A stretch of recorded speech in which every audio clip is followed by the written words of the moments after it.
Là, on est live. Ça, c'est malade. On est live. On est live. Bon. Allô, JP? Allô, Frank? Santé. Fist bump à distance? Oh yeah! Donc, écoute, Oh, ça. hier, on a essayé d'en faire un avec un setup qu'on a essayé. Là. C'était pas ultra vargeux. Mettons, c'était niveau après maternelle 4 ans. Genre.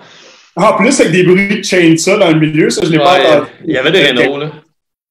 Il y avait des rénaux. Il fallait être là pour apprécier le moment. La situation. Fait que, on reprend le podcast sur la nutrition aujourd'hui. Exact. Yes. Exact. Donc, au menu, sans faire de mauvais jeu de mots. C'est pas bien. Très fort. Très fort. En fait, ce qu'on va parler aujourd'hui, les 3 macronutriments principaux. Yes. Ensuite, on va faire un survol. Là, on ne rentrera pas dans ultra de détails. Ensuite, les stratégies à adopter en période de confinement, en guillemets, en ce moment, étant donné que vous n'avez pas accès à un gym. Donc, quelles sont vos stratégies en termes de nutrition pour tout ça? Et ensuite, on va y aller avec quelques questions. Donc, gênez-vous pas si vous avez des questions. On est live, donc on peut voir vos questions. Donc, si vous avez des questions, on va prendre des questions qui sont relativement pertinentes. Ne demandez pas que c'est quoi, si on est célibataire ou c'est quoi nos dates ou pourquoi les murs en arrière sont bleus ou blancs ou whatever. Là. Non, je fais des blagues, mais posez des questions qui sont relativement pertinentes au sujet et on va répondre. Donc, voilà. Macro. Donc, on va commencer avec une base. Comment nous, on y va avec la nutrition, comment on planifie nos choses ou comment notre manière de penser en termes de nutrition. Donc, oui. JP, nutrition, macro, oui. protéines. Macro pour macronutriments ou des macros pour les de gym. On sait pas mal tout c'est quoi. Par contre, avec le public général, c'est des termes qui peuvent être un peu mélangeants. Donc, quand on parle de macronutriments, on va parler des 3 catégories principales d'aliments, dans le fond, qu'on peut retrouver dans notre alimentation.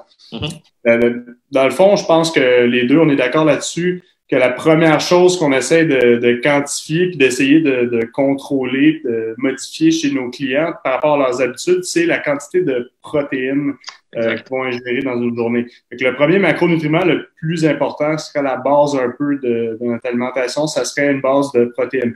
Protéines, tout le monde sait un peu c'est quoi. On entend souvent parler de toutes les sources animales, végétales, les produits laitiers, choses du genre, les légumineuses aussi vont avoir quand même beaucoup de protéines.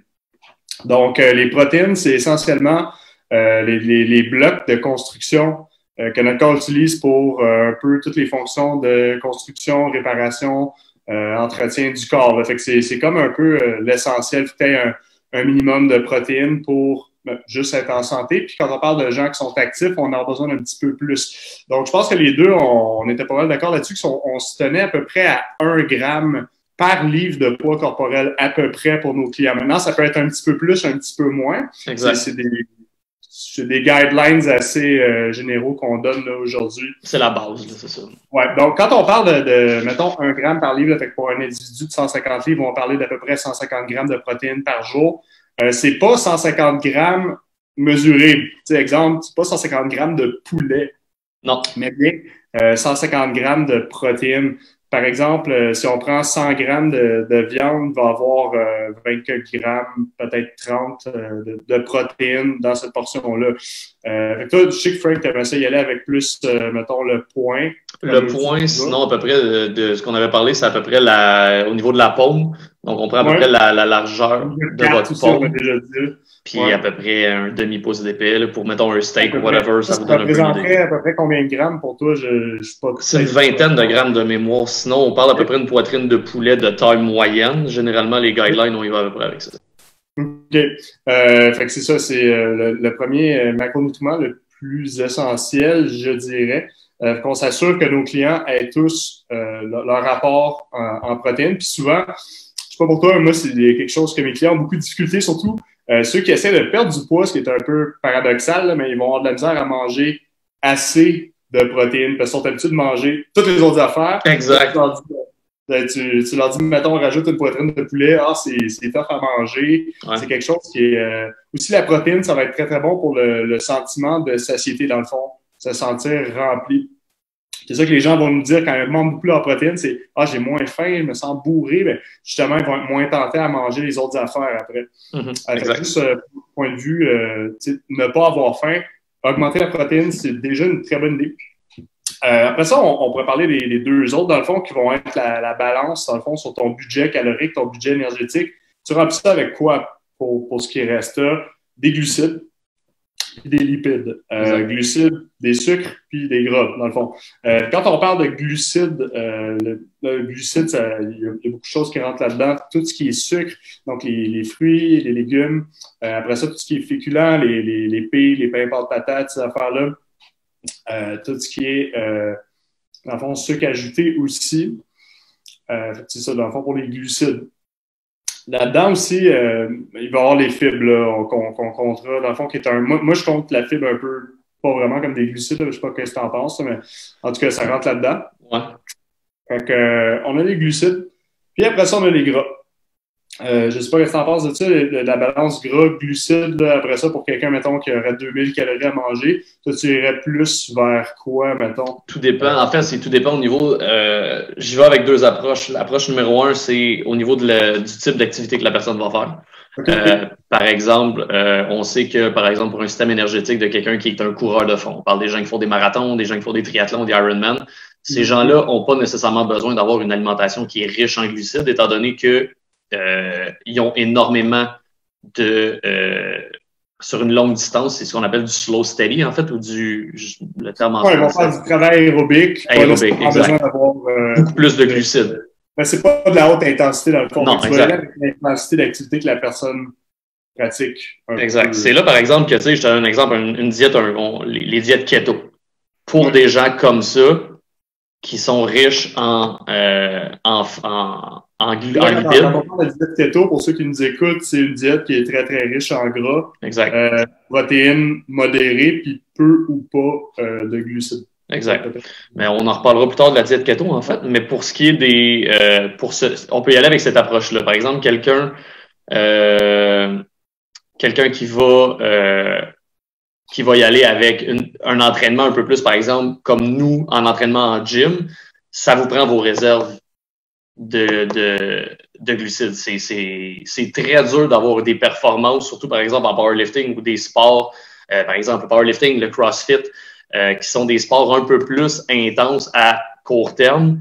Votre source principale de carburant, ça serait au niveau des glucides. Est-ce que c'est possible de le faire, ça? Oui. On fait une comparaison un peu avec des types de gaz. Moi, j'apprendrais ça à du diesel. Ça, c'est ton gras, dans le fond. Fait que ça va être pour de la longue durée. Exact. C'est plus slow à partir, c'est moins performant, peut-être. Puis, tu vas avoir... par contre, tu as du torque. Puis, du torque, ouais. Tu vas avoir l'essence à avion ou l'éthanol ou l'espèce d'essence ultra raffinée pour la voiture de course qui, elle, va super vite. Exact. Fait que c'est vraiment, c'est du gaz. Nous autres, on essaie de sensibiliser nos clients que ce qu'ils mettent dans leur bouche, c'est essentiellement, c'est sûr qu'il faut avoir un certain plaisir avec ton alimentation. C'est pas juste ça, mais c'est d'essayer d'envisager ta nutrition comme quelque chose qui va contribuer à tes performances dans la vie de tous les jours, ton bien-être, puis c'est comme un peu du gaz pour ta voiture là, qui est ton corps, dans le fond. Exact. Ouais, fait que ça fait un peu le tour des trois grands macronutriments. Puis à partir de là, on va avoir un certain ratio dépendamment du type de client qu'on a devant nous, son genre d'activité. Pour des gens très, très, très sédentaires, moi, à la base, je suis un peu comme toi là-dessus. Je vais prioriser les protéines, les gras essentiels, puis le reste, les glucides, t'en auras pas tant que ça. Parce que t'en as pas tant besoin que ça. Tu as des réserves de gras en masse pour faire tes activités quotidiennes, qui ne vont pas demander des efforts surhumains. Fait que c'est vraiment d'essayer de limiter là, tout ce qui est glucides non essentiels, là, comme mettons du dessert ou des super grosses portions de riz, pâtes, patates. Surtout au niveau des sucres raffinés, là, puis tout ce qui est transformé. Au niveau... Ouais, vas-y. C'est ça, j'allais dire aussi tout ce qui est raffiné aussi qui va pas vraiment donner un grand sentiment de satiété parce que en manger 500 calories de poulet et de brocoli puis manger 500 calories de pâtisserie, la pâtisserie, ça rentre très, très rapidement. Tu peux en manger quasiment à l'infini si tu t'arrêtes pas. Fait que c'est quelque chose qui va être plus difficile à contrôler, cette affaire-là. Puis, on a oublié de parler aussi des micronutriments. C'est super important. Exact. Ça, pourquoi on essaie de baser notre alimentation sur majoritairement des animaux morts puis des plantes. C'est pas mal, ça revient à ça. Là, des choses qui sont pas transformées. Pas dans Dis-moi, des animaux morts et des plantes. Surtout les animaux morts. On salue tous nos amis végétariens qui nous écoutent en ce moment, qui sont probablement en train de verser une larme quand on a dit le mot animaux morts. Ou des plantes, OK? Mais dans le fond, des choses non transformées. Parce que ces choses-là vont contenir plus de micronutriments. Des fibres, puis justement des vitamines et minéraux. Quand on parle de micro, c'est qu'est-ce que tu as besoin de manger dans le fond pour encore une fois maintenir tes fonctions essentielles dans le corps, puis tout fonctionne bien. Fait que tu sais, dans une tranche de pain blanc, c'est sûr qu'il y en a qui sont fortifiés, on s'entend là, dans toute la bouffe industrielle, ils rajoutent des vitamines, mais tu vas avoir beaucoup moins de nutriments que dans, mettons, la même quantité de légumes ou des fruits ou des trucs du genre. Là. Fait que c'est tout le temps de favoriser des aliments qui sont très denses en nutriments, mais qui sont peu denses en calories. Fait que c'est tough à manger, c'est bon pour toi. C'est vraiment ça, parce que tu vas te sentir plus plein. Puis à partir de là, tu as moins de chances sans même avoir à compter tes calories. Tu sais, on parlait de calories un peu tantôt, ces affaires-là. Mais je pense qu'on n'a même pas besoin de faire ça si on s'en tient au principe de base qu'on vous dit depuis tantôt. Manger les trucs le moins transformés possible. Exact. Ouais. Pour ce qui est, on a couvert les trois gros, les macronutriments. On a parlé de micronutriments. Mettons, si on rentre un peu plus en détail, on va faire quand même un certain survol. Au niveau de nos discussions, on avait beaucoup parlé de comment une assiette type, par exemple. Donc, notre méthode de pensée, il y a beaucoup de façons de regarder comment faire une assiette type. Personnellement, je crois que toi et moi, ça nous rejoignait beaucoup. En étapes, j'y vais plus avec protéines en premier. Étant donné qu'on avait parlé de ça, que c'était la fondation, les blocs pour tout le monde, principalement, je crois que on va chercher protéines, numéro 1. Numéro 2, fruits et légumes. Okay? On voit beaucoup, malheureusement, de gens qui vont y aller, par exemple, avec un steak ou une poitrine de poulet, vont mettre du riz. Il n'y a pas de légumes verts, il n'y a pas de fruits, il n'y a rien.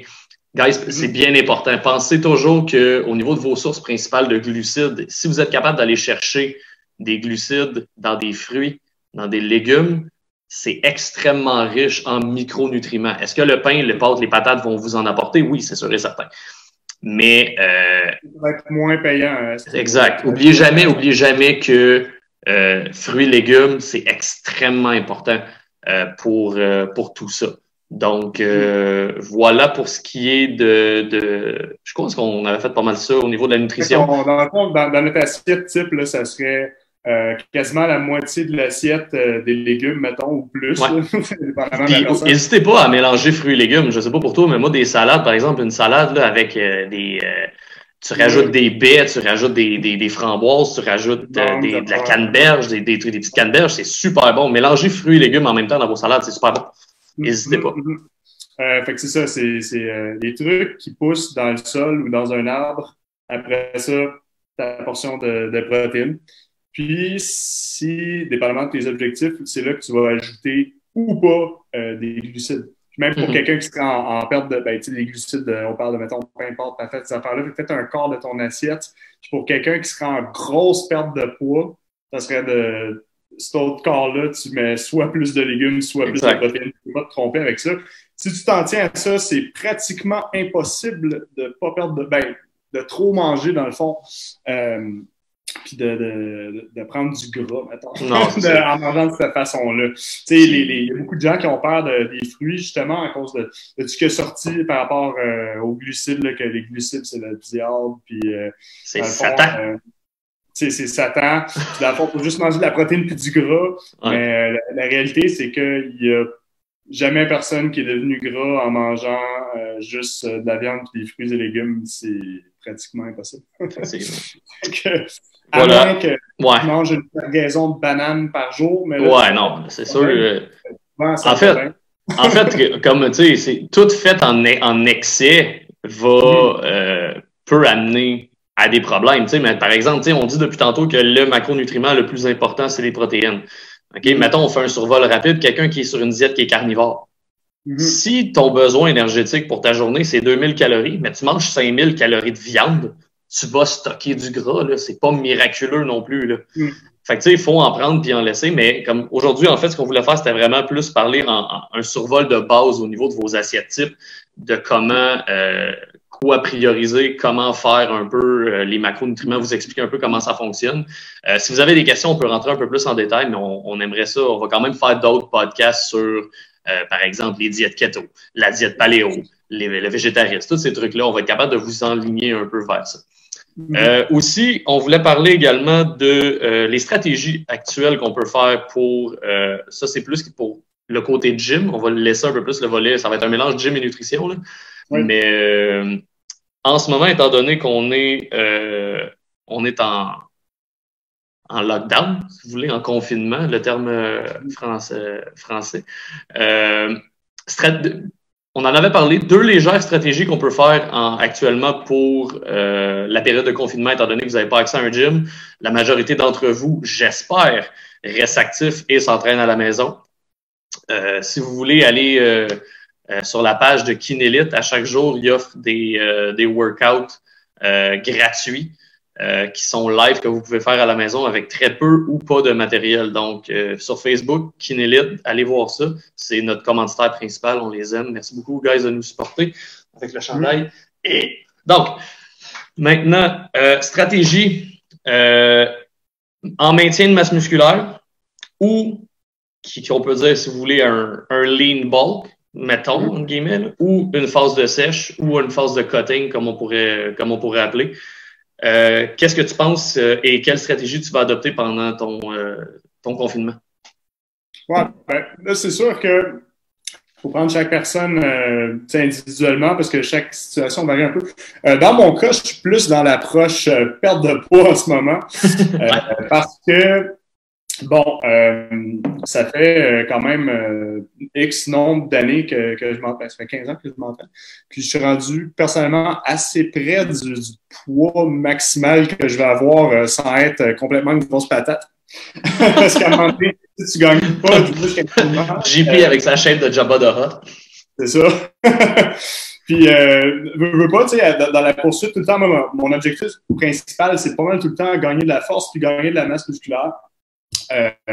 Donc, c'est sûr qu'avec ça, ça va être accompagné d'une prise de gras un petit peu au fil des années, voir de l'accumulation un petit peu. Puis, je vais pas nécessairement prendre le temps, parce que je suis quelqu'un qui gagne de la masse quand même difficilement, de perdre ce gras-là, puis recommencer à prendre de la masse après. Fait que je suis pas nécessairement un fan de faire une sèche super agressive ou de faire une prise de masse super agressive. Je faisais ça quand j'étais jeune, mais je fais plus ça à ce temps. Parce que je suis rendu, comme je te dis, proche de mon potentiel. Fait que, personnellement, je trouvais que c'était une bonne occasion, vu que j'ai pas nos entraînements ne sont plus ce qu'ils étaient. Non, c'est ça.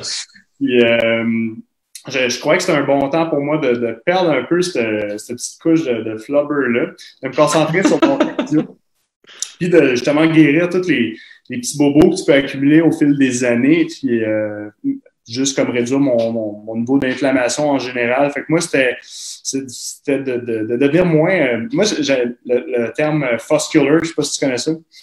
C'est quand t'es musclé, mais habillé, tu sais, puis là, quand t'enlèves ton linge, c'est comme, ouais, j'ai un petit peu de pogne, là, mais... Une chaîne de t-shirt, dans mes chandails, fait que ça paraît bien, mais je prends jamais vraiment le temps de faire de sèche. Fait que là, je me suis dit que là, ça serait le temps, vu que, bon, il y a rien que ça à faire du cardio, puis justement tout est fermé. De toute façon, même manger de la cochonnerie, je suis pas le genre de personne qui va acheter des chips à l'épicerie, tout ça. Là, je suis plus style, on s'en va au resto. Là, on va plus au resto. Fait que quoi de mieux que de perdre un petit peu de gras? Ça va juste mieux me positionner après par la suite pour reprendre de la masse, en espérant garder le flubber un petit peu loin. Faut pas redevenir une patate. Là. J'utilise le mot patate, mais c'est très relatif. Là. C'est juste que, bon, c'est ça. Pour le monde comme moi, c'est très difficile de faire des gains. Puis à un moment donné, ben, quand tu dis, bon, il faut que je réduise mon entraînement, j'ai pas accès à ce que j'ai accès d'habitude, je pense que c'est un bon temps pour justement perdre du gras. Mm-hmm. C'est pas le cas de quelqu'un qui serait moins expérimenté, qui serait capable de gagner un petit peu de masse musculaire avec les entraînements à la maison ou même de maintenir. Moi, c'est sûr que, mettons, je fais pas de deadlift au-dessus de 600 livres, je perds du muscle comme ça. Je fais pas des gros squats, je fais pas des gros deadlifts, je fais pas du gros bench. Je vais perdre un petit peu de poids. Fait que je me dis, tant qu'à devenir comme plus mou puis ratatiné, ben, je vais juste comme downsize un petit peu. Les gars, il revient au gym, tu sais, qui marche avec une canne. Les années ont été difficiles. Ouais, c'est ça. Puis à part de ça, je suis quelqu'un qui a horreur de faire du cardio. Fait que juste là, je bouge un petit peu plus, je marche un petit peu plus, je me sens plus athlétique, entre guillemets. Je sais pas, c'est quoi toute ta stratégie? Je pense que tu m'as dit que tu étais un hard gainer. Oui, mon Dieu. Pour ceux qui m'ont connu dans mon jeune temps, que je pourrais dire ça, dans mon époque glorieuse de l'adolescence et du début de la vingtaine, j'ai une shape de cure-dent, honnêtement. Là, pour vrai, je vais essayer de vous montrer. Là. Et vous voyez, en tout cas, ça va être facile, gars. Vous voyez le micro? Ça, c'est un micro. Ben, je me cachais en arrière de ce micro-là. OK? Non, mais pour vrai, j'ai toujours été quelqu'un qui était extrêmement mince. Mettre de la masse musculaire, c'est un combat, c'est de la vie. Et donc, c'est pour ça que personnellement, moi, la stratégie que j'adopte, c'est je garde quand même un léger surplus calorique. Comme je dis, je mets beaucoup d'emphase sur le mot léger. OK? Je veux dire, je sais que j'ai pas une dépense calorique qui est extrême ces temps-ci. Parce que, justement, on n'a pas accès à un gym. Est-ce que je continue de m'entraîner? Oui. Mais je vais y aller avec un léger surplus calorique. Je vais focuser beaucoup plus, par contre, sur encore une fois, protéines, fruits et légumes. Mais étant donné que mes dépenses sont beaucoup moins intenses, je vais y aller peut-être avec une approche un peu moins de carbs, un peu plus de lipides. Mais je garde quand même mes calories légèrement plus haut pour ça. Au niveau des carbs, des glucides, j'utilise le mot carbs. Une autre chose, by the way, on va dire ça, je vais casser ça direct là, OK? Des carbs, OK? Des hydrates de carbone, OK? Pour tous les gens qui ont 40 ans et plus, qui nous écoutent, des hydrates de carbone, c'est l'anglicisme pour carbohydrates, qui est glucide. Mm-hmm. Fait que si on dit glucide, c'est des hydrates de carbone. Donc, dites à votre papa là, ou votre maman que des hydrates de carbone, c'est des glucides. Non, man. On a plein de questions, je viens de le remarquer. on va quand même avoir une belle période de questions. Donc, on va pouvoir, de toute façon, il nous en reste pas grand sur là-dessus. En fait, donc voilà, pour moi personnellement, c'est ça. Je garde un léger surplus calorique. Je continue de m'entraîner. Je vise des trainings plus courts, plus intenses. Fait que c'est ça.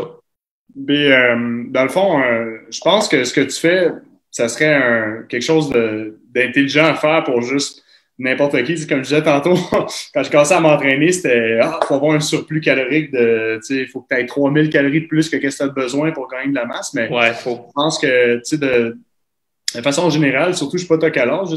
Moi j'ai 31. 31. Quand tu n'as pas 18 ans, cette approche-là, c'est pas payant. Je sais pas toi, mais moi je fais ça, puis je vais gagner 2-3 livres de muscle, 10 livres de gras. On salue nos gens chez Mutant qui nous ont fait du Mutant Mass depuis des années. Yes. Ça, c'est un terme de gars de gym, on appelle ça un dream bulk dans le temps. Ça, c'est quand tu es sur le seafood diet, tu vois de la bouffe, tu la mets dans ta bouche, tu manges n'importe quoi pour prendre la masse. C'est pas nécessairement la chose la plus intelligente à faire de toute façon. Puis tu sais, tu penses que tu vas maintenir quand même assez bien ta masse parce que ça prend vraiment moins que qu'est-ce que tu as eu besoin de faire pour la gagner, pour la maintenir. Exact. Fait que je penserais pas que tu vas perdre grand-chose. C'est sûr que c'est plus le mental rendu là. On va peut-être y aller avec nos questions. Ouais, on pourrait y aller avec des questions. Janie, on ça a fait quand combien même de temps? quelques... Ouais, il y en a une couple. Janie, ça fait combien de temps qu'on tourne? À peu près une vingtaine de minutes? Allô? T'as le droit de... 18, bon, ça fait 18 minutes. T'as le droit de parler. On dit allô à tout le monde. Allume ton micro, dis bonjour. Allô, c'est que j'avais fermé mon micro. Elle veut pas. Elle veut vraiment pas. Elle est timide. Elle est gênée. Ah, timide. Non, OK. Donc, on va y aller avec les questions. Donc, première question. Question de Mélissa. Quoi mettre dans un smoothie pour avoir tout avec les vitamines et les protéines? Des idées de smoothie. Écoute, moi, je vais être honnête, je suis ultra conservateur avec mes smoothies. Généralement, j'y vais avec, tout dépendamment des objectifs, là. Mais si c'était en gain de masse, moi, je vais avec du lait, parce que je bois encore des produits laitiers. Méchant, moi. Du lait, protéines en poudre, fraises congelées, bananes. Je te dirais, c'est pas mal ça. Pour les miens, sinon, écoute, il y a tellement... le lait, je vais pas recommander ça à quelqu'un, mettons, qui veut perdre du poids. Là, tu peux remplacer du lait par de l'eau aussi, ouais, rendu là. Moi, je suis plus eau, petits fruits, ouais, c'est ça. Peut-être, ça serait un ajout intéressant, ajouter quelque chose comme des graines de lin ou quelque chose avec des... Parce que des graines de lin, tu as des oméga 3 dedans. Il y a de la fibre, fait que ça peut aider un petit peu justement à se sentir un peu plus plein après ton shake. Ça peut être, pour quelqu'un qui est en prise de masse, là, sky's the limit. Là, tu peux mettre n'importe quoi dans ton shake. Tu peux mettre du beurre de peanut, tu peux mettre... ouais, exact. De la crème glacée. Mettre n'importe quoi. Quelqu'un qui a de la misère à manger, c'est un bon moment pour topper tes calories un petit peu en ajoutant des affaires faciles comme ça. Ah, c'est ça, tu sais, parce que veux pas, les gens, les gens qui commencent avec une prise de masse, généralement, on parle beaucoup du 6 entre guillemets repas par jour. Puis là, la face de nos clients change. Pardon, j'ai de la misère à manger 3 repas, tu vas m'en faire manger 6. Ouais, t'as une minute, là. Tu sais, il y a moyen d'arriver avec, par exemple, 3 repas solides. Puis déjà, c'est des repas plus petits. Puis de 2, on va y aller avec, mettons, des shakes peut-être au début, juste pour aider. Puis plus tu vas manger, plus tu vas avoir faim. C'est ça qui est, entre guillemets, la beauté de la chose. Absolument. Fait que ça, ouais, c'est peut-être vitamines, sinon ça va être des fruits. Tu peux aussi, ils vendent pour les gens qui mangent peut-être un petit peu moins de légumes, ils vendent toutes sortes de poudres assez intéressantes, des greens. Les greens, qu'on appelle. Les légumes verts en poudre. Sinon, écoute, j'ai pas la recette. Non, c'est ça, il y a tellement de choses. Sinon aussi, à leur ajouter comme question, mélange de légumes et fruits dans un smoothie, est-ce que c'est bon? Ben, tout dépendamment, oui, en fait, tu peux y aller, par exemple, je sais pas pour toi, mais les carottes, qui sont des légumes qui sont relativement sucrés, tu peux y aller avec cette approche-là, ou tu peux y aller, par exemple, avec, mettons, du kale, qui va être des greens qui goûtent à rien. Ouais. Des trucs genre, puis il y a plein de recettes en ligne là, qui sont super élaborées. What? Simon Charbs. Ah non, OK, mais on va aller en ordre. On va y aller en ordre, là, ouais, c'est ça. Ouais.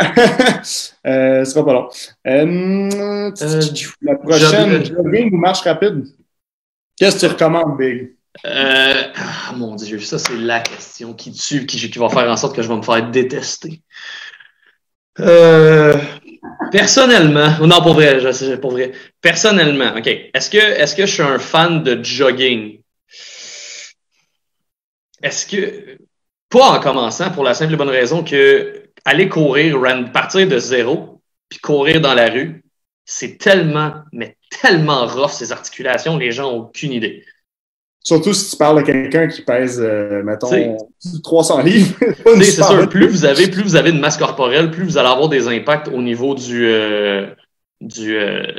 lorsque vous allez faire votre jogging. Donc, commencez par une marche rapide, habituez votre corps à faire un exercice et une répétition de mouvement dans ces plans-là. Parce que c'est sûr que si tu dis, hey, je vais partir en jogging, assurez-vous d'avoir un bon patron de course. Ça, déjà en partant, c'est ça. Ouais, bon patron de course. C'est une méthode, un coach ou une méthode. Il y a plein de livres là, qui se vendent pour ça.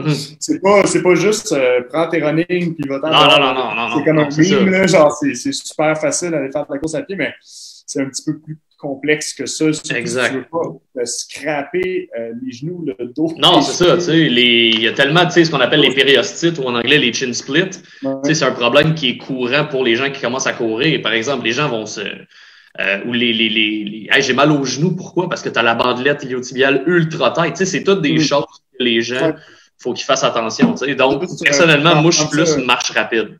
Pour commencer, une marche rapide. Puis quand tu es plus habitué... Excuse, vas-y, JP, je te coupe. Non, c'est ça, parce que tout le monde peut le faire, dans le fond. Exact. Puis après ça, j'irai avec éventuellement, peut-être, quand vous êtes plus habitué, puis ça fait quand même un certain temps, plus un jogging. Ça peut être ça. Puis t'es mieux d'avoir des bons souliers aussi. Oui, exact. Exact. Tu sais, faut vraiment faire analyser ton patron de course, puis avoir des chaussures adaptées à ton pied, puis aussi à ta technique de course. Fait qu'il y a beaucoup de petits détails que les gens ne pensent pas nécessairement. Ce qui n'est pas, tu sais, nous autres, c'est pas notre tasse de thé, la course à pied, mais ça veut pas dire que c'est pas une bonne activité. C'est juste que, comme n'importe quoi, il y a aussi une question de dosage. C'est pas nécessairement indiqué d'aller te péter un 10 km à chaque jour. Puis, moi aussi, le problème que j'ai, c'est souvent de faire du 0 à 100. Là, quand je me remets à courir, j'ai quand même un pas pire cardio, mais les articulations sont plus habituées à ça. Non, puis là, tu fais 2 km, puis tu dis, finalement, on va faire un 5. Puis là, finalement, 5, ça devient 10. Puis là, on va faire un demi-marathon. C'est là que tu te ramasses. Puis le lendemain, t'es couché dans un lit en faisant « Qu'est-ce qui se passe avec mes jambes? » Fait que c'est juste d'y aller intelligemment. Exact. C'est un peu... Voyez votre... moi, en fait, je sais pas, tu me diras qu'est-ce que tu en penses, là. Voyez un peu votre entraînement en cardio, en course, peu importe, comme un entraînement en gym.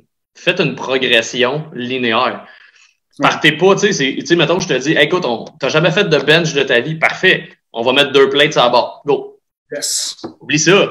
Tu sais, on commence... Hein? Tu fais pas ça avec tes clients?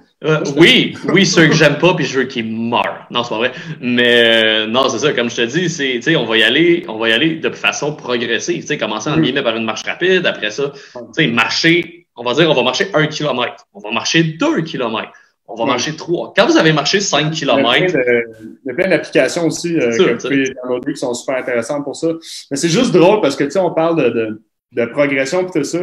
Puis le monde, quand ils vont au gym, en tout cas, mes clients, la première fois, ils sont comme terrorisés par l'idée de lever des charges trop lourdes et de se faire mal.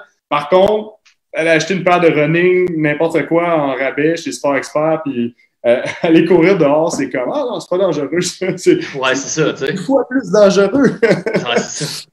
De te faire rouler dessus par un char. C'est ça. Non, exact. Donc, pour répondre à la question de jogging ou marche rapide, en fait, les deux, mais de façon intelligente puis en progression. Ouais. Good. Est-ce que je peux boire de la bière tous les jours et avoir un 6-pack? Absolument. La preuve, c'est que les alcooliques. Puis, les alcooliques, en général, sont en en français. Underweight, là. Underweight. Ouais, mais sont plus maigres. Ouais, mais ce qu'on dit pas, par exemple, c'est qu'avec l'abus d'alcool vient l'abus de cocaïne qui aide. Non, c'est pas vrai, je fais des blagues. Non, c'est une joke. Pour ce qui est de la bière. Possible, oui. Boire de la bière, oui, mais boire combien de bières? C'est ça. Ça dépend. Bois-tu 1 ou 2 bières ou tu bois genre un 6-pack ou un 12-pack? La bière, c'est pas nécessairement le. Si on parlait des alcooliques, eux autres ne boivent pas nécessairement juste de la bière, on s'en va.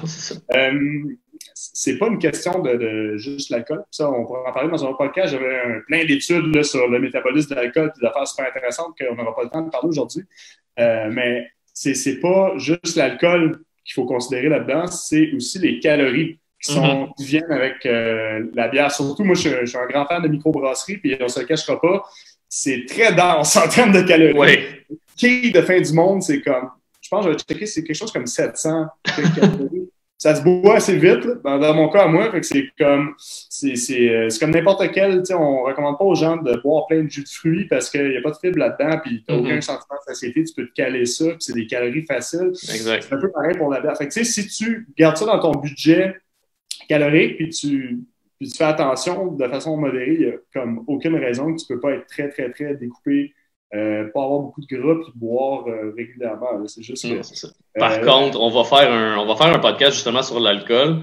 Éventuellement, l'alcool et l'entraînement. Oui, il y a la question calorique, mais il y a aussi la question que l'alcool va avoir une incidence au niveau de la testostérone et de l'estrogène. C'est ça. Donc, ça aussi, ça dépend aussi, est-ce que tu t'entraînes ou tu t'entraînes pas? Si tu t'entraînes pas puis tu bois de la bière, là, tu mets pas les chances de ton Non, c'est ça.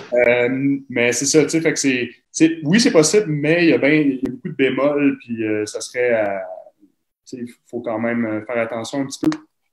Puis surtout que les gens là, en quarantaine, c'est débile. Comment ils boivent en ce moment. Faites attention.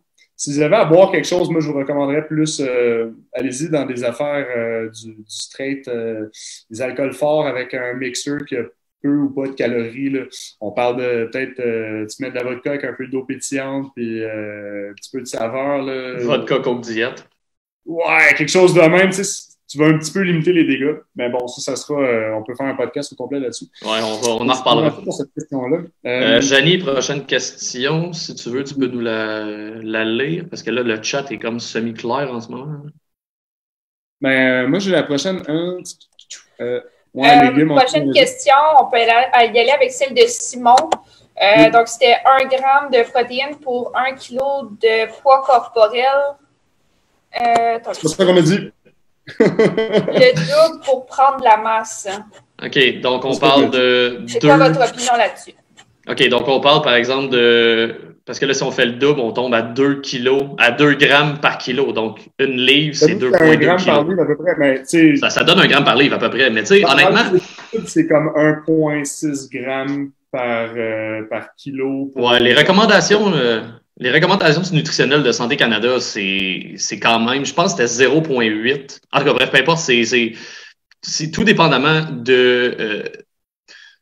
ça va être facile, ça va être simple, on va le dire comme ça, OK? Si vous êtes quelqu'un qui est sédentaire, est-ce que vos besoins en termes de protéines vont être aussi grands que quelqu'un qui s'entraîne? Non. Non.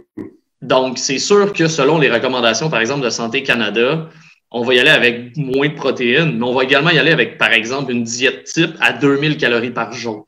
Mm-hmm. Fait que, tu sais, c'est sûr que ça peut avoir une variation. Mais quand on parle des personnes sédentaires, nous, ce qu'on vous disait tantôt, c'est pas que tu as besoin d'1 gramme par livre pour vivre. C'est plus que ça va t'aider au niveau de... Tu vas avoir moins le goût de manger les autres affaires. Ça, c'est pas... pour contrôler l'appétit. C'est pas nécessairement... C'est plus que qu'est-ce que tu as besoin, oui. Mais est-ce que ça va avoir des effets bénéfiques? Oui aussi. Exact. Il y a comme un gros range. Là. Tu peux ça. survivre à 50 grammes de protéines par jour, mais tu seras pas... Non, c'est ça. Tu seras pas top. Non, c'est ça. Puis étant donné que nous, on essaie de... En tant qu'in, notre objectif, c'est que tout le monde dans la vie soit actif. Mm-hmm. Donc, plus votre niveau d'activité physique va augmenter, plus votre besoin en termes de protéines va augmenter, ce qui est logique. Donc, au niveau du gain de masse, ça, on va en parler peut-être. On avait-tu fait un podcast sur le gain de masse? Non. Pas encore, hein? Pas encore. On avait fait un survol. Ouais. Personnellement, au niveau du gain de masse, est-ce que c'est nécessairement la quantité de protéines qui va faire en sorte que tu vas avoir un gain de masse? Pas nécessairement. Ça te prend quand même, oui, ça te prend...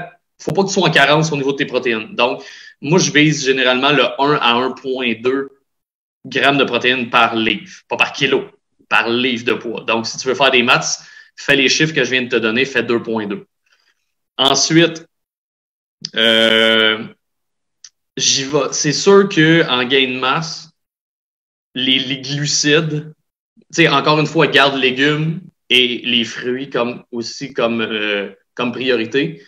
Mais si tu y vas avec vraiment plus une diète de quote-unquote bodybuilding, eux vont vraiment plus favoriser les glucides que les lipides. Ça va être des diètes qui vont être beaucoup plus riches en féculents et en tout ce qui s'appelle pain, pâte, patate, en fruits.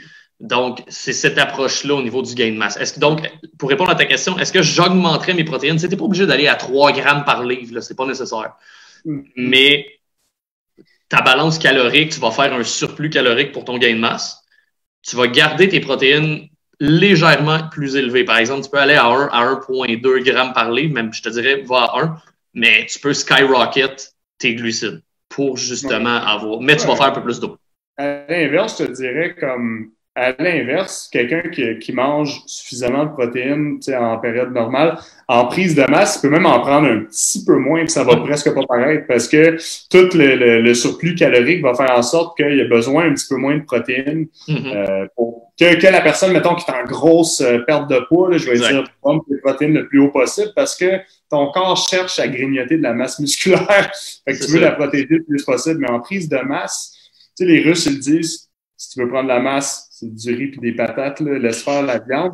Parce que, au final, là, ton surplus calorique, tu peux aller chercher de la protéine aussi. Mais c'est pas une façon super efficiente côté monétaire, premièrement. Ça coûte pas mal plus cher, manger plus de viande que manger plus de riz, mettons. C'est aussi beaucoup plus dur à digérer. Je veux dire, tu vas détester ta vie si dans ton 4000 calories, mettons, par jour, la moitié de ça, c'est des protéines. Hey, tu vas trouver le temps long. Hein. Ça va être dur à mastiquer, ça va être dur à digérer. Tu vas avoir mal aux dents. Je veux dire, à mon sens... Le classique diète de bodybuilder que tu es en train de manger puis tu es comme ça. Genre. La chose la plus dure à faire dans ta journée, c'est même pas d'aller au gym, c'est de manger tes repas. Puis là, t'es de même puis t'es comme... Entre chaque bouchée, tu soupires, là. C'est horrible. Les études démontrent qu'il semble avoir un léger bénéfice à manger comme pas mal plus de protéines que ce qui est recommandé, même que nous, on recommande. Là. Encore là, c'est des études qui ont été faites sur très, très peu de sujets, puis c'est quelque chose qui est super avancé. Fait il n'y a pas vraiment de conclusion à tirer de ça autre que moi, je vais avec la logique. Si tu me demandes si c'est plus facile de manger un 100 grammes de protéines ou un 100 grammes de glucides, clairement, les glucides, ça rend super facile. Exact.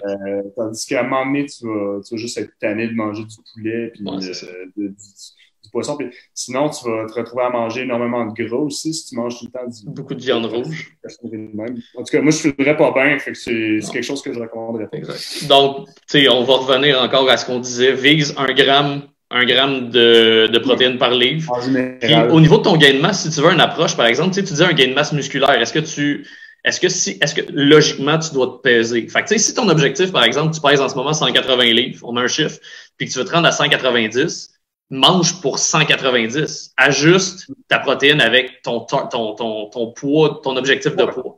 Pas avec ton poids actuel. Mange pour 190 grammes de protéines, puis le reste de ton surplus calorique, vas-y, fruits, légumes, puis le reste, carbs. Vas-y avec tes glucides, puis d'après moi, ça devrait bien fonctionner.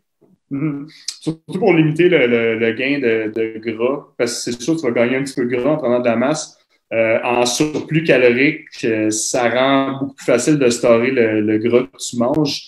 Fait que si tu en manges moins, c'est super difficile pour ton corps de transformer, mettons, 800 grammes de carbs en gras. Là, juste, mettons, des bagels versus si tu manges des beignes pour les mêmes calories. Tu vas avoir beaucoup plus de gras qui va venir avec ça. Ce gras-là va se storer quasiment instantanément, super facilement, parce que tu es déjà dans un surplus. Tandis que si ton surplus vient protéines, glucides, le reste, tu risques pas mal plus de l'évacuer en chaleur. Tu vas le storer dans tes muscles. Ça prend du gras pour faire du gras. Exact. C'est un peu la base. Donc, on va y aller, là, je sais pas. Ça fait combien de temps, Jenny, qu'on tourne? À peu près. Tu peux démuter ton micro pour nous le dire, ça va aller mieux. Bon. 45. OK. Ça va être. On va prendre la dernière question parce qu'on ne veut pas s'éterniser non plus. Le sans gluten, est-ce que c'est mieux ou juste nourriture normale à bonne dose?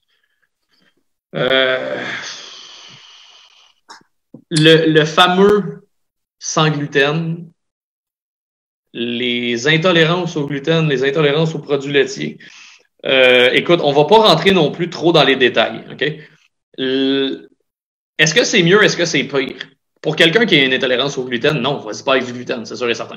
On va se le dire, c'est la pire idée. Là. Quelqu'un qui est sous-deck, mettons. Est-ce que ça va avoir une incidence? Le gluten, je te dirais, la majorité du temps, le gluten, ce que ça vient causer, c'est une inflammation. Donc, est-ce que ça va être moins bon pour tes gains ou pour ta perte de poids, l'inflammation est passagère. Fait que peut-être que dans la période que tu vas avoir mangé ton produit avec gluten, si tu te pèses pendant que t'es ultra bloaté, oui, tu vas peut-être faire comme une bédaine de pain. Une bédaine de pain, ouais, c'est ça. Est-ce que tu vas faire comme ouais, c'est ça. Mais le lendemain, quand tu vas avoir digéré tout ça, t'as plus rien. Donc, c'est sûr que si vous êtes intolérant au gluten ou aux produits laitiers, faites pas exprès, allez pas vous manger comme ouais, on va manger une grosse fucking lasagne. Vous allez vous détester puis regretter votre choix. T'sais, lasagne, pizza, là, c'est sûr. Tu sais, at large, comme le gluten, même si t'es pas intolérant, puis moi, je suis pas quelqu'un, moi, je suis un peu une coquerelle, là, je mange n'importe quoi. Mais, il mange des déchets nucléaires, le gars. C'est pour ça qu'il a une aussi belle moustache. Only the strong survive. Mais dans ma journée, mettons, tu me demandes, j'ai beaucoup de clients à faire, j'ai des trainings, je suis debout toute la journée, puis je veux avoir un maximum d'énergie, puis pas me sentir gonflé, puis ralenti, puis fatigué, je vais limiter le gluten. Parce que c'est pas optimal, ça se digère pas aussi vite. C'est pas, tu sais, mettons du riz blanc versus du pain, ben mon riz blanc, il rentre dans mes muscles comme instantanément, puis je le sens même pas passer, je me sens pas gonflé versus je vais manger la même quantité, mais du pain. Que je vais manger le soir par ailleurs parce que ça va justement m'assommer puis je vais dormir après, tu sais. Ouais, mais c'est pas... tu sais, maintenant j'avais un photoshoot puis il fallait que j'ai une shape de plage. J'éviterais un petit peu le gluten peut-être pendant cette période-là parce que, comme on dit, il y a comme un petit peu d'inflammation qui est temporaire. Mais ce qu'il faut commencer par... tu sais, si tu n'as pas d'intolérance, est-ce qu'il faut commencer à éviter le gluten? Moi, je pense que tu vas te créer une intolérance au gluten si tu évites consciemment n'importe quoi qui peut être contaminé avec du gluten. Fait que je suis pas sûr que c'est une bonne stratégie à long terme de complètement éliminer ça. Surtout si c'est à l'occasion. Tout ce qu'on vient de vous dire, que les aliments là, que vous devriez utiliser pour faire votre alimentation, la base, dans le fond, moi j'appelle ça comme mon baseline, puis là, les autres affaires, j'ajoute ou j'enlève dépendamment de l'objectif. Là. Votre baseline devrait... il n'y a pas de gluten là-dedans. Là. C'est de la viande, des fruits et légumes, des trucs du genre. Fait que tu devrais avoir comme peut-être un peu de gluten dans un de tes repas, puis d'attitude, ça ne devrait pas être des quantités industrielles. Non. Pour quelqu'un qui devrait beaucoup augmenter ses glucides, oui, je prendrais peut-être un peu de gluten pour avoir de la variété, là, mais je ne prendrais pas que des sources avec du gluten. Non, exact. Moi, je ne personnellement, un plat de pâtes, ça me tue. Je dors... genre, je suis pas capable de fonctionner après avoir mangé un spaghetti. Là. C'est juste comme, je veux juste m'effoirer. Puis écouter Netflix puis jouer à The Witcher. C'est ça. Puis même là, c'est trop d'efforts. Je veux juste dormir après ça. Ouais, c'est ça. C'est pas... Donc, voilà. Voilà. Ne pas éviter rien, c'est ça qu'on vous dit. C'est d'ajouter les affaires qui sont bonnes pour vous. Exact. Passez pas, avec toutes les recommandations de guillemets qu'on vous a faites, déjà par terre, on va se le dire, là, on va clarifier ça maintenant. C'est notre opinion à nous deux. On est kinésiologue, on n'est pas nutritionniste. On a assez d'expérience pour quand même pour vous aider puis vous indiquer certains guidelines et certains guides. Par contre, si vous avez des questions, vous voulez vraiment avoir quelque chose de plus personnalisé, on vous suggère d'aller voir une nutritionniste ou un nutritionniste. C'est ce qu'il y a de mieux, en fait. C'est des spécialistes, c'est des professionnels. Allez voir des gens qui sont spécialisés plus en entraînement. Mais tu sais, on espère qu'on vous a outillé quand même avec la base. Pour ce qui est des prochains podcasts, on va avoir sûrement d'autres sujets variés, donc on va vous tenir au courant là-dessus. Mais comme on dit aujourd'hui, ce qu'on a fait, c'est un survol. Là. C'est rapide ce qu'on a fait. Là. On pourrait faire 2, 3, 4, 5 podcasts uniquement avec tout ça.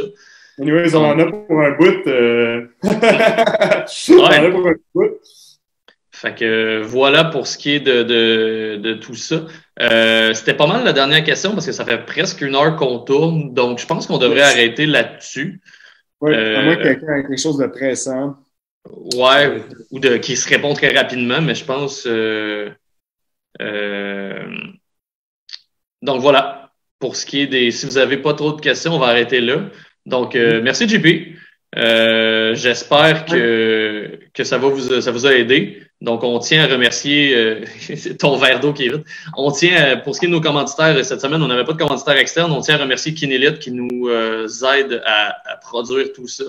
On vous remercie. La semaine prochaine, on va être là vendredi, comme d'habitude, 16h. On n'a plus de problème technique parce que hier, c'était horrible. Mais c'est pour ça qu'on refait ça aujourd'hui. Mais ouais, c'est ça, avec les rénaux. Donc voilà. Donc, on vous remercie d'avoir été là. On se voit vendredi prochain. Si vous avez des questions entre-temps, commentaires qui est constructif, ça peut toujours nous aider à nous enligner. On n'est pas des professionnels, donc on essaie de vous aider le plus possible. Quand je dis on n'est pas des professionnels, on n'est pas des professionnels du podcast. Ouais, c'est ça. On a notre sujet, on n'est pas des animateurs. Hein? On se prononce sur plein d'affaires, qui est un peu, oui, c'est dans nos champs de compétences, mais comme mettons, on n'est pas des professionnels en nutrition. Exact. Puis on n'est pas des professionnels du podcast. Donc, si vous avez des commentaires, angoisse, mais non, JP ne se rasera pas la moustache et je ne raserai pas ma barbe avant que les gens nous le disent. Les gens qui demandent ça. Non, mais j'aime mieux prévenir que guérir parce que, c'est ça. Ouais, rase tes cheveux, JP. Non. Comme ça.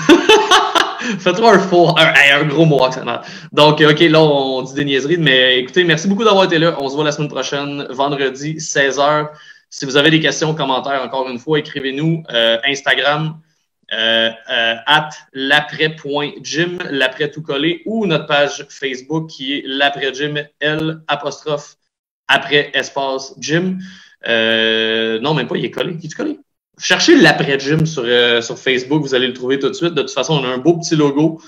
Voilà. Donc, allez liker, encouragez-nous. C'est toujours apprécié. J'espère que ça vous a aidé et que vous êtes content de ce qu'on vous a donné aujourd'hui. Donc, à la semaine prochaine. JP, Facebook à distance. Yes. Salut, merci. Salut les amis.